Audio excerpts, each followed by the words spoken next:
ఆడదలే అదేం చేస్తుందని చెప్పేసి కొంతమంది తల పొగరుతో అది ఏమి చేయలేదని చూస్తారు. మన వరల్డ్ లో 2 టైప్స్ ఆఫ్ ఉమెన్స్ ఉంటారు. ఫస్ట్ వన్ వచ్చేసి సైలెంట్ గా భయపడుతూ ఏడుస్తూ ఉంటారు. టైప్ 2 వచ్చేసి మహాకాళి, అంటే కోపంగా ఎవరు మన జోలికి వచ్చినా తాట తీసే రకం. దానికి నాకు ఇప్పుడు అనిపిస్తుంది ఏంటంటే, ఈ జనరేషన్ లో మహాకాళి అంటే ఖచ్చితంగా కాళీమాతలానే ఉండాలి. ఏడుస్తూ ఉన్నాం అనుకోండి, వాళ్ళు నటిస్తున్నారు అని చెప్పేసి మన మీద ఒక ముద్ర వేస్తారు. కానీ భయపడుతూ ఉంటే భయపెడతారు, బాధపడుతూ ఉంటే ఇంకా బాధ పెట్టడానికి చూస్తారు.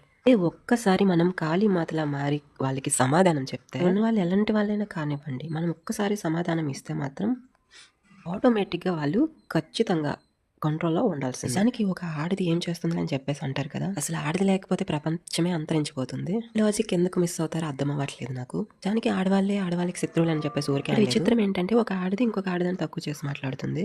ఇకపోతే చెల్లి వాళ్ళ కోసం రోజుకొక వెరైటీ అనమాట. నేనైతే మీ ఆస్తులు ఏమీ అడగట్లేదు, కేవలం ఒక లైక్ మాత్రమే అడుగుతున్నాను. అది కూడా మీకు వీడియో నచ్చితేనే చేయండి. ప్లీజ్ వీడియోకి లైక్ చేసి ఛానల్ని సబ్స్క్రైబ్ చేసుకొని బెల్ ఐకాన్ ఆన్లో పెట్టుకోండి.